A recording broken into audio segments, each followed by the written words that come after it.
एक ज़मीन और 4 फसलें। इसकी एक नई एपिसोड के साथ हाजिर खिदमत है। अस्सलाम वालेकुम रहमतुल्लाह। मैं हूं मियां इरफान खालिद, डिस्ट्रिक्ट राजनपुर से। PQNK फार्मिंग पर खुशामदीद। PQNK यानी पायदार कुदरती निज़ाम काश्तकारी, जिसके तहत आप कोई भी क्रॉप जो है वो बगैर परचेज इनपुट के लगा सकते हैं। इस वक्त जो मेरे पीछे आप फील्ड देख रहे हैं, ये हमारा इंटरक्रॉपिंग फील्ड है। इसके अंदर जो है ना एक्सपेरिमेंट्स हुए हैं। अभी जो रिसेंटली मैं आपको दिखाने के लिए लाया हूँ, तो यहाँ पे इस फील्ड के अंदर 3 क्रॉप्स लगी हुई हैं। यानी कि नीचे ज़मीन के ऊपर जो है ना लाइव मल्च के तौर पर मूंग बीन यानी कि दाल मूंग जो है वो लगी हुई है, और सेंटर के अंदर जो है वो एक लाइन तिल की लगी हुई है।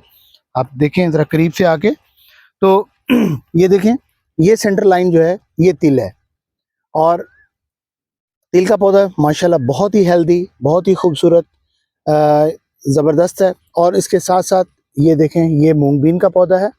इसी तरह ये साइडों पर ये सारी मूंग बीन है, और साइडों पर 2 लाइनें जो है वो मकई की लगी हुई हैं। ये मकई का पौधा, ये और ये।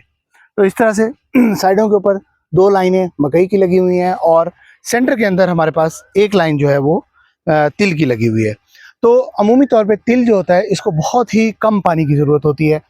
ये नमी पे खुश रहता है, और अगर इसको तिल को पानी लग जाए, यानी कि इसके मुड को ख़ास तौर पे पानी लग जाए, और बिलखसूस अगर आप उसको दिन के टाइम पानी लगा देते हैं, यानी कि जिस वक्त गर्मी होती है, सनलाइट बहुत शदीद होती है, और पानी लगाया और फौरी तौर पे आपका तिल ख़त्म, मर जाएगा। और इसीलिए इसको हमेशा नमी के ऊपर काश्त किया जाता है। तो आम तौर पे पॉसिबल नहीं होता फ्लैट ज़मीन के ऊपर कि इसकी नमी बरकरार रखना। तो फिर अमीमी तौर पे जो कन्वेंशनल फार्मर होते हैं वो ये करते हैं कि तिल की फसल को शाम के टाइम पानी लगाते हैं, असर के बाद पानी लगाते हैं, और सारी रात पानी लगाते हैं। दिन के टाइम इसका पानी बंद कर देते हैं। तो जबकि हमने क्योंकि इसको बेड के सेंटर में लगाया, तो बेड के सेंटर के अंदर पानी वैसे ही नहीं पहुँचता। हम वाटर चैनल के अंदर, ये हमारा वाटर चैनल है, वाटर चैनल के अंदर हम पानी लगाते हैं, और ज़मीन के ऊपर यानी बेड के ऊपर जो है ना वो सिर्फ और सिर्फ नमी पहुंचती है। पानी को हम बेड के ऊपर नहीं चढ़ाते। यही वजह है कि हमारे बेड जो है ना वो नरम रहते हैं, और सेंटर के अंदर जो तिल की पैदावार है, तिल की यानी कि जो वो है फसल है, वो एक्सीलेंट होती है। तो अल्हम्दुलिल्लाह इस वक्त मेरे सामने देख रहे हैं, ये देखें तिल की ग्रोथ देखें। ये तिल का पौधा माशाल्लाह इतना बड़ा हो गया है। और इसके अलावा जो है ख़ास बात जो है इसके सिस्टम के अंदर वो ये है कि ये इस तरह का एक इकोसिस्टम है जिसके अंदर एक फसल दूसरी फसल को सपोर्ट कर रही होती है। तो इस तरह से जो पेस्ट होता है उसकी भी मैनेजमेंट बड़े अच्छे तरीके से हो जाती है, क्योंकि पेस्ट जो होता है वो एक तो पिकनिक के ऊपर होने की वजह से वैसे भी इस क्रॉप के ऊपर पेस्ट जो है वो नहीं आता। अगर आता है तो इसके ऊपर सर्वाइव नहीं कर सकता। कुछ लोगों ने कमेंट्स किए कि ये कैसे हो सकता है कि जी साथ ही आपके कन्वेंशनल फसल काश्त है, कॉटन है, दूसरी फसलें हैं, तो पेस्ट जो है वो तो उड़ने वाली चीज़ है, वो उड़ के क्यों नहीं यहाँ आ सकता? तो बिल्कुल आ सकता है। कोई हमने बॉर्डर के ऊपर कोई हमने जाली नहीं लगाई हुई कि हम उसको आने नहीं देते यहाँ पे। तो असल मसला ये होता है कि जो पिकनिक के ऊपर क्रॉप होती है, इसका इम्यून सिस्टम जो होता है, यानी कि सेल्फ डिफेंस सिस्टम, इसके अंदर की कुव्वत मुदाफ़ियत वो इतनी स्ट्रांग हो चुकी होती है कि पेस्ट इसके ऊपर आकर सर्वाइव नहीं कर सकता। या दूसरे अल्फाज में यूँ कह लें कि उसको इसका टेस्ट जो है वो अच्छा नहीं लगता, जिसकी वजह से वो यहाँ पे सर्वाइव नहीं करता। तो या तो जल्दी छोड़कर चला जाता है, या फिर वो खुद अपनी लाइफ साइकिल कंप्लीट करके यहीं पे ख़त्म हो जाता है, अपनी बढ़ोतरी नहीं कर पाता। तो यही वजह है कि ये क्रॉप जो होती है ये महफूज रहती है, क्योंकि इसी क्रॉप को हमने, अगर आप इसकी आई थिंक दूसरी एपिसोड को आप देखें, तो उसके अंदर हमने दिखाया था कि इसके ऊपर लश्करी सुंडी का बड़ा शदीद किस्म का, सीवियर किस्म का अटैक आया था।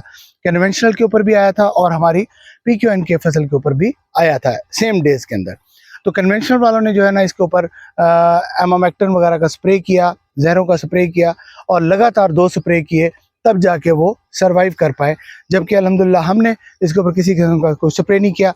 विद इन 3 डेज़ खुद ब खुद बीमारी रिकवर हो गई, और उस बीमारी के कहीं पे भी अभी सिम्टम्स जो है वो भी नज़र नहीं आ रहे। तो अल्हम्दुलिल्लाह ओवरऑल पोजीशन बेहतर है।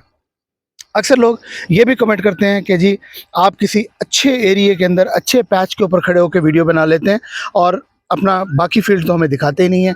तो कभी भी ऐसा नहीं होता कि ज़मीन सारी एक जैसी हो। पैचेस अच्छे भी होते हैं, कमज़ोर भी होते हैं, और हमारी कोशिश ये होती है कि हम एवरेज पैच के ऊपर आपको बताएं, क्योंकि हम किसी भी खुशफहमी का शिकार नहीं करना चाहते किसी भी फार्मर को।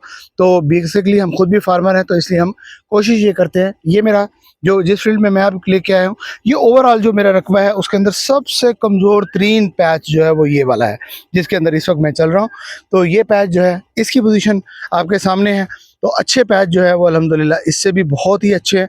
तो जर्मिनेशन का इश्यूज़ आ जाते हैं बिल्कुल, कहीं बीज का कोई मसला बन गया, कहीं ज़मीन का, क्योंकि हमारी ज़मीनें साल्टी हैं, इसके अलावा पक्के वट की ज़मीनें हैं, यानी कि चिकनी मैरा ज़मीनें हैं, और तीसरा इसके अंदर जो सबसे बड़ा प्रॉब्लम है हमारे पास, वो है पानी का, क्योंकि हमारे पास जो है ना वो नहरी पानी बिल्कुल नहीं है, ज़ीरो नहरी पानी है, और हम टोटल डिपेंडेंट जो है वो ट्यूबवेल के ऊपर है। तो ट्यूबवेल का पानी जो है वो भी बहुत ही अच्छा नहीं है। तो ये देखें आप, इस फील्ड के अंदर ये बिल्कुल कमज़ोर फील्ड है, उसके बावजूद मकई के पौधे की ग्रोथ देखें, तो ये बगैर किसी परचेज इनपुट के इस वक्त इसकी ये ग्रोथ है। इसी तरह तिल की ग्रोथ देखें, तो तिल का जो पौधा भी खड़ा हुआ है वो बिल्कुल हेल्दी है माशाल्लाह। और अगर मूंग की बात करें तो ये देखें, मूंग का पौधा जो है ये भी हेल्दी है, और इस वक्त ये फ्रूटिंग पर आना शुरू हो गया है। विद इन वीक इंशाल्लाह ज़िंदगी रही, अगली हमने वीडियो अगर इसको बनाने का मौका मिला तो उस वक्त आप देखेंगे कि इंशाल्लाह इस फील्ड के अंदर फ्लावरिंग हो चुकी होगी। उम्मीद काफ़ी है कि विद इन 4 to 5 डेज इसके अंदर फ्लावरिंग स्टार्ट हो चुकी होगी। तो आपके एरिया में भी इंटरक्रॉपिंग होती होगी, आप भी फार्मर होंगे, इंटरक्रॉपिंग करते होंगे, आपको इंटरक्रॉपिंग का कैसा एक्सपीरियंस है हमारे साथ ज़रूर शेयर कीजिएगा। हमारी क्रॉप डे फर्स्ट से जो लोग देखते आ रहे हैं उनके बारे में उनसे भी गुजारिश है कि कमेंट्स में ज़रूर बताएं कि कोई इम्प्रूवमेंट देख रहे हैं, कोई कमी देख रहे हैं। बाज़ दफ़ा ऐसा होता है कि जो ख़ुद बंदा होता है, फार्मर होता है, उसको वो चीज़ नज़र नहीं आ रही होती, लेकिन जो व्यूवर होता है उसको वो पॉइंट आउट कर देता है उस चीज़ को कि यहाँ पे कहीं ना कहीं कोई कमी कोताही रह गई है। तो हम उसको बेहतर करने की कोशिश करेंगे। कोई भी शख्स या कोई भी इल्म हर्फ आखिर नहीं होता, तो हर वक्त सीखने सिखाने का अमल जारी रहता है, ये जारी रहेगा। हमारे साथ रहिएगा। बहुत शुक्रिया। मियां इरफान, डिस्ट्रिक्ट राजौरी।